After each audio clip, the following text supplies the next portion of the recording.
Madame la Présidente. Mes chers collègues, le retour de Donald Trump au sommet et les premières heures du mandat du président Trump ont envoyé un message clair et sans concession au reste du monde: l'Amérique d'abord. Son élection triomphale, c'est l'alliance des classes moyennes et de l'élite entrepreneuriale. C'est la réaction saine d'un peuple dont les attentes ont été oubliées, dont le drapeau a été méprisé et dont les valeurs ont été moquées, un peuple livré depuis trop longtemps à la mondialisation sauvage et à l'immigration de masse. Un peuple qui, comme les peuples d'Europe, chaque jour un peu plus, aspirait à retrouver sa fierté, sa culture et son identité. Ne soyons pas naïfs. Le président Trump défendra les intérêts de l'Amérique avant tout, y compris à notre détriment, et du point de vue américain, il a raison de le faire.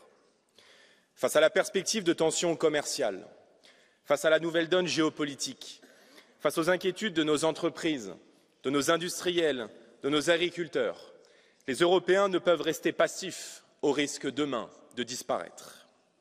À l'heure du retour en force des nations sur la scène mondiale, de la saine réappropriation de la politique par les peuples, l'Amérique de Trump lance en réalité à la France et à toutes les nations d'Europe le défi de la puissance. L'Europe est aujourd'hui à la croisée des chemins. Nous n'avons eu de cesse de le dénoncer ici dans cet hémicycle ces dernières années. Les politiques mises en œuvre par Bruxelles n'ont été qu'une succession d'échecs, de naïveté, de décisions idéologiques. Une politique de décroissance industrielle et agricole nous conduisant tout droit vers la ruine, le saccage de notre parc nucléaire et de notre politique énergétique, une naïveté commerciale confondante à l'écart des grandes puissances de ce monde.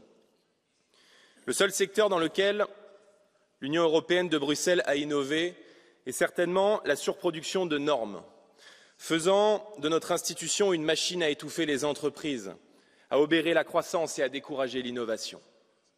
Vous aviez promis au peuple qu'en cédant une partie de leur souveraineté, ils auraient l'Europe puissance. Elle est pourtant celle aujourd'hui de toutes les défaillances. Si nous voulons espérer compter et être l'un des interlocuteurs privilégiés de ce nouveau monde, nous ne pourrons compter que sur ce qui a toujours fondé les nations d'Europe: la liberté, l'identité et la souveraineté. Réagissons ou bien nous sortirons de l'histoire.